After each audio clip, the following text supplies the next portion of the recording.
Neste mini consello vou aprender como tedes que facer para entrar nas vosas contas de plataformas da rede cando teñades que facelo dende ordenadores non persoais, como por exemplo os ordenadores que están nas aulas das escolas. Cando estamos traballando con ordenadores que non son nosos ou as que teñen acceso máis dun docente ou estudante, convén non deixar ningunha información persoal nelas ou eliminala ao rematar de empregalos.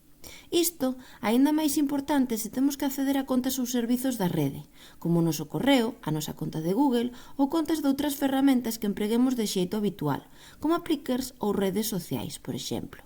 E non pensedes que chega con pechar as nosas sesións. Se empregamos unha ventá de navegador normal, ímonos a topar con que garda información persoal no ordenador, como os nomes do usuario ou contas de correo empregadas, o noso historial de navegación ou incluso datos que introduzamos en formularios.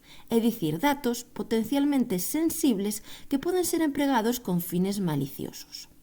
Pero isto ten unha solución ou solucións moi sinxelas. O modo privado, modo incógnito ou modo invitado.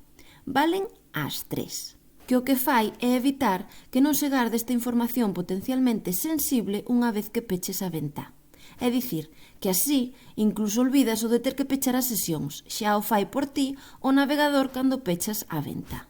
Empregalo é moi sinxelo, só tes que abrir un navegador, ir ao menú que só estar na parte superior esquerda, premer nel e buscar onde pon nova ventá de incógnito, navegar en modo privado ou algo similar.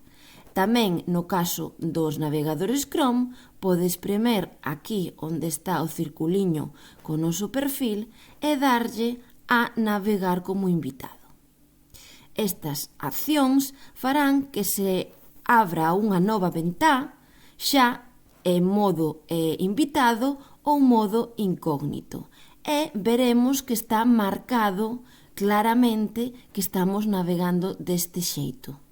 Podemos entrar de xeito habitual en todas as nosas contas sen medo de que queden os nosos datos no ordenador, porque simplemente pechando a ventá, esos datos serán eliminados.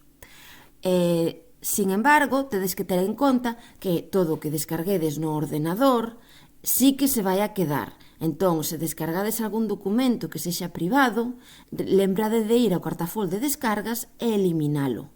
Espero que este consello te axude a navegar con un pouco máis de seguridade en ordenadores que non son teus. Se te gustou este mini consello e queres enterarte doutros que poida publicar, suscríbete á miña canle e premia a campá para recibir notificacións de novos vídeos. Un saúdo.